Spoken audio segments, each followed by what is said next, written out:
Saya Adistila Rasati menemani Anda dalam Breaking News Kompas TV. Saudara, puluhan titik mulai jalan, perkantoran dan perumahan warga di Gianyar, Bali rusak akibat bencana alam yang terjadi kemarin pasca banjir, saudara. Hari ini sejumlah aparat gabungan mulai membersihkan material. Upaya pembersihan pasca hujan dan juga banjir terutama yang terjadi di fasilitas umum seperti di jalan raya demi kelancaran kegiatan masyarakat. Sekretaris Daerah Kabupaten Gianyar, I Gusti Bagus Adi Widya Utama, memimpin pembersihan di hari Kamis pagi ini dengan menggunakan alat berat, saudara, dan mengerahkan personil. Ditargetkan seluruh titik bencana bisa tertangani dengan cepat. Di Gianyar, Bali sendiri, saudara, ada 55 laporan bencana baik yang berskala kecil, sedang, dan besar pasca hujan deras kemarin.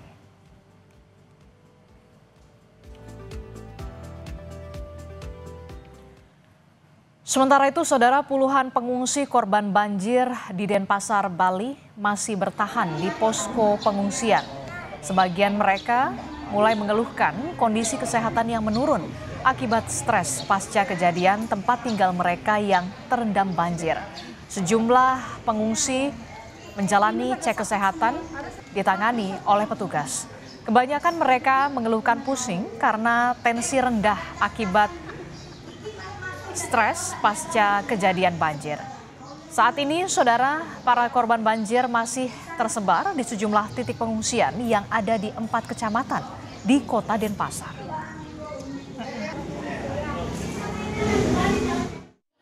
Ini pada sakit tanganku ini pasti cepet-cepet sedikit ya. Ini makanya minta obat saya ke. Jadi tadi cek kesehatan gitu ya? Iya. Karena stres itu jadi tensinya langsung tinggi.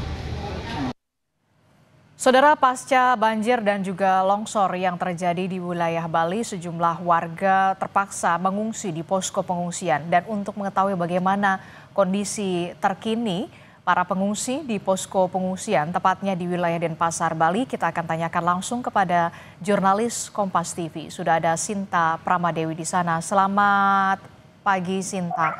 Sinta, bisa Anda gambarkan bagaimana situasi dan juga kondisi para pengungsi di sana pasca banjir dan juga longsor yang melanda wilayah Bali, Sinta? Ya, baik Adisti dan saudara, di posko pengungsian di tempat saya saat ini baru saja ada bantuan yang datang, bantuan berupa makanan sudah ada di sini. Selain itu ada pengungsi yang saat ini kondisinya juga sedang sakit, yang tadi sudah mendapatkan perawatan, dan ada juga tadi perawatan luka pasca karena ada yang mengalami luka saat banjir terjadi, dan saat ini juga sedang dilakukan perawatan terhadap para lansia.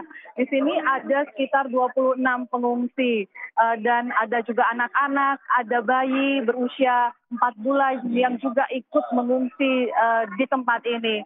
Saat ini kondisinya para pengungsi memang masih terlihat ada yang masih trauma dengan kejadian ataupun peristiwa yang terjadi kemarin. Di sini juga terlihat ada anak-anak yang juga ada di posko pengungsian ini. Posko pengungsian di tempat ini sudah dibuka dari kemarin pagi sampai saat ini. Kondisinya memang masih banyak pengungsi yang belum bisa pulang ke rumah mereka karena memang kondisi rumah mereka belum bisa ditempati. Salah satunya di sini ada salah satu pengungsi dengan Ibu Putri. Ya, Ibu, apa mungkin bisa saya berbicara dengan Ibu saat ini? Bagaimana kondisi Ibu? Masih trauma. Bagaimana pada saat kejadian itu, Ibu? Kejadiannya cepat banget, soalnya airnya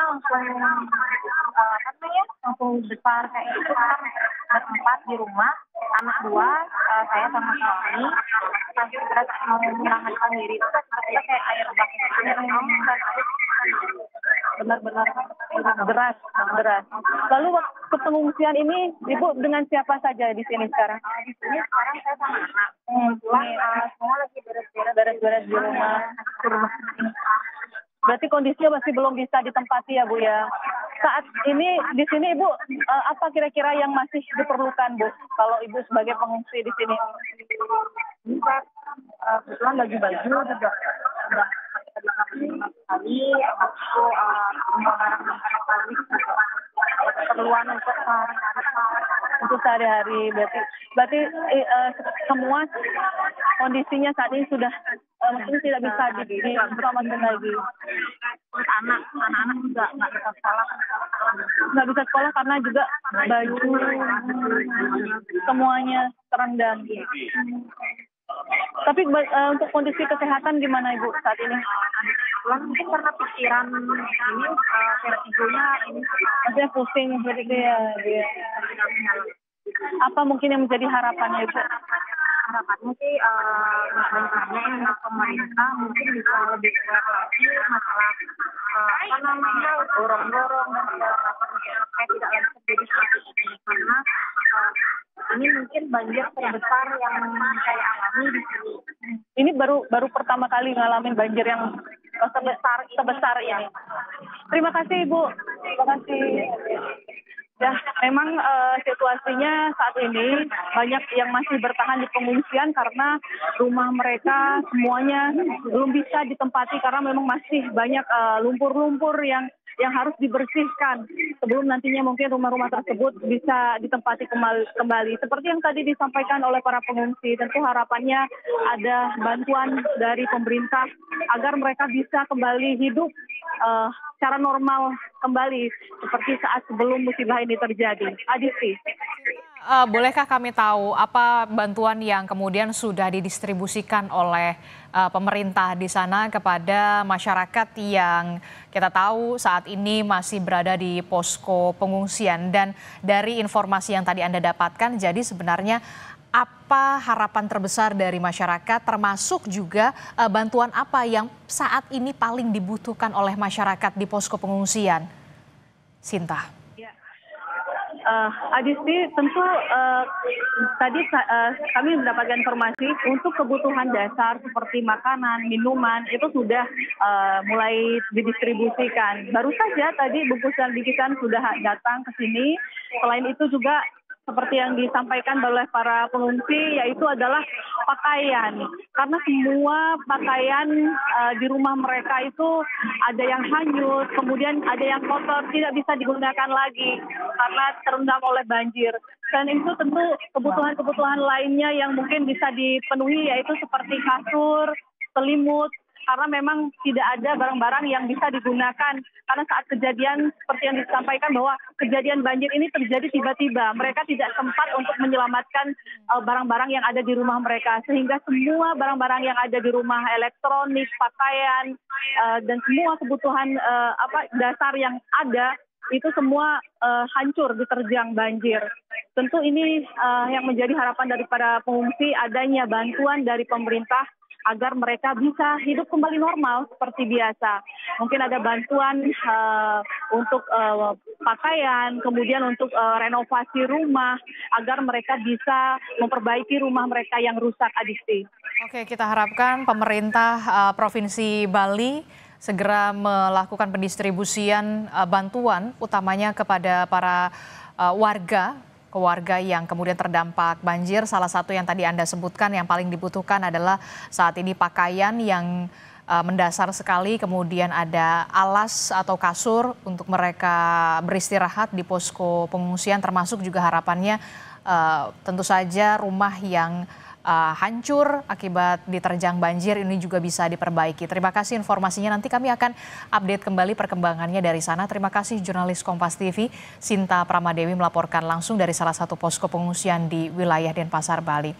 Saudara, kita akan mengajak Anda kembali untuk memantau bagaimana situasi dan juga kondisi pasca banjir di wilayah Bali, tepatnya di Denpasar, masih di wilayah Denpasar, Bali. Saudara, sudah ada jurnalis Kompas TV di Denpasar, Bali bersama dengan Nandang. Nandang, selamat pagi. Nandang, Anda bisa gambarkan kepada kami semua bagaimana situasi dan juga kondisi banjir di sana, apakah sudah mulai surut atau kemudian justru belum ada tanda-tanda surut? Saya juga melihat di belakang Anda ini rumah bahkan hancur, Nandang. Ya, Adisti dan saudara, memang secara umum kondisi banjir di Denpasar pada hari ini sudah berangsur surut gitu. Jadi sudah tinggal menyisakan beberapa titik saja yang masih terdapat genangan, baik itu genangan air maupun sisa-sisa lumpur yang sempat terbawa arus banjir kemarin. Dan memang benar Adisi, di belakang saya ini adalah salah satu titik atau salah satu bangunan yang mengalami kerusakan terparah yang ada di kawasan Denpasar. Jadi di belakang saya ini adalah dua bangunan yang merupakan toko sekaligus tempat tinggal yang berisi informasi yang kami dapatkan bahwa di sini dihuni oleh 6 orang dari 2 rumah ini. Terus kemudian pada saat kejadian pada hari Rabu pagi kemarin juga sempat viral di media sosial bahwa sempat terekam oleh kamera warga detik-detik bagaimana bangunan yang berada tepat di samping sungai Badung atau di Tukat Badung ini itu ambrol dan terbawa arus setelah terseret, maksudnya setelah terhantam oleh arus sungai yang sangat deras tadi. Jadi memang di belakang saya ini bisa terlihat kalau dilihat dengan mata telanjang atau secara langsung bangunan itu sangat mengalami kerusakan cukup parah, bahkan sebagian perabot juga masih ada terlihat di dalam, tapi ada juga yang jatuh hingga ke dasar sungai. Kemudian puing-puing bangunan juga masih tetap menutup aliran sungai sehingga membuat sampah-sampah yang terbawa arus ini sempat menyumbat atau berhenti di kawasan sini, Aditi. Namun demikian kondisi air saat ini sudah sangat bisa dikatakan normal alirannya seperti itu, tidak seperti kemarin. Pada saat banjir kemarin air meluap hingga ke atas jembatan, di mana di tempat saya berdiri ini sekarang sudah sangat kering, bahkan lebih cenderung banyak debunya ya, dari bekas-bekas lumpur yang kemudian sekarang sudah mengering jadi berubah menjadi debu seperti itu, Aditi. Dan kemudian pada saat kejadian banjir sebelumnya air meluap hingga di atas jembatan dan meluber hingga ke sepanjang jalan Hasanuddin ini, Aditi. Oke, saya melihat begitu parah sekali kondisi rumah yang hancur akibat diterjang banjir begitu ya saat hujan deras melanda wilayah Bali. Lalu bagaimana dengan warga yang terdampak di sana? Salah satunya adalah di bangunan yang sudah hancur lebur di sana. Bagaimana kondisi mereka? Apakah mereka sudah mengungsi ke posko pengungsian atau seperti apa? Nandang Astika. Ya, Aditi, memang kalau warga penghuni di sini berdasarkan informasi dari Basarnas Bali bahwa kemarin sempat dilaporkan bahwa ada 6 penghuni di mana 4 orang sudah berhasil ditemukan dan hingga saat ini masih ada 2 orang yang masih dalam pencarian. Pihak keluarga juga sempat menyampaikan kepada tim SAR, mereka sempat curiga atau menduga bahwa korban itu masih berada di bawah reruntuhan seperti itu, Adisi. Namun ini juga belum bisa dipastikan karena proses pencarian juga sangat menyulitkan dan tim SAR pun juga belum berani langsung mengerahkan petugas maupun mengerahkan anjing pelacak karena kondisi tanahnya yang labil dan bangunan yang sudah bisa dikatakan hilang separuh. Jadi karena di tinggi bangunan ada bangunan 2 lantai, kemudian separuhnya sudah hilang terhantam arus sungai dan kondisi fondasi atau tanah yang di bawahnya sudah mulai labil. Itulah yang kemudian membuat petugas cukup kesulitan untuk melakukan pencarian apakah benar 2 orang korban ini benar tertimbun di bawah reruntuhan atau ada kemungkinan terbawa arus seperti korban-korban yang ditemukan dalam kondisi meninggal lainnya. Seperti itu aja. Oke, jadi ada 2 penghuni rumah di sana yang informasinya masih dicari begitu ya. Jadi dari pemerintah setempat sendiri, apakah sudah ada mengerahkan upaya pembersihan material bangunan yang runtuh ini untuk mencari 2 korban yang sampai saat ini masih hilang?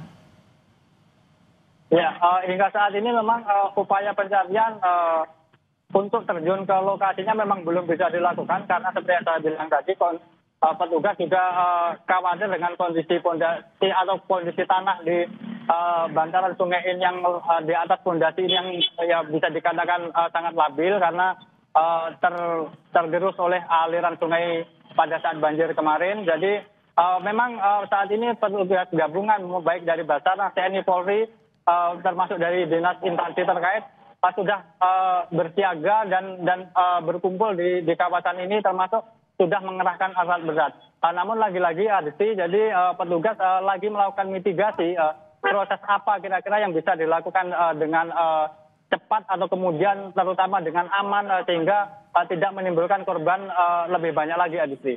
Oke, baik. Terima kasih informasinya jurnalis Kompas TV Nandang Astika melaporkan langsung dari Badung, Bali, Saudara. Tak hanya merendam rumah warga, banjir di Desa Pengambengan, Kabupaten Jembrana, Bali juga merendam sekolah. Genangan air mengganggu proses belajar mengajar.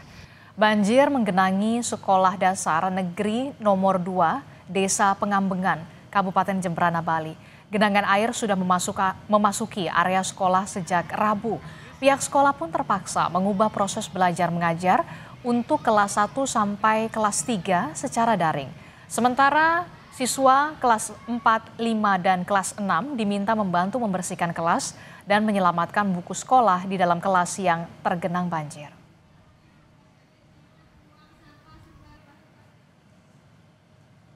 Informasi terkini dan juga laporannya terkait dengan banjir yang melanda wilayah Bali masih akan kami hadirkan dalam program selanjutnya di program Kompas Siang.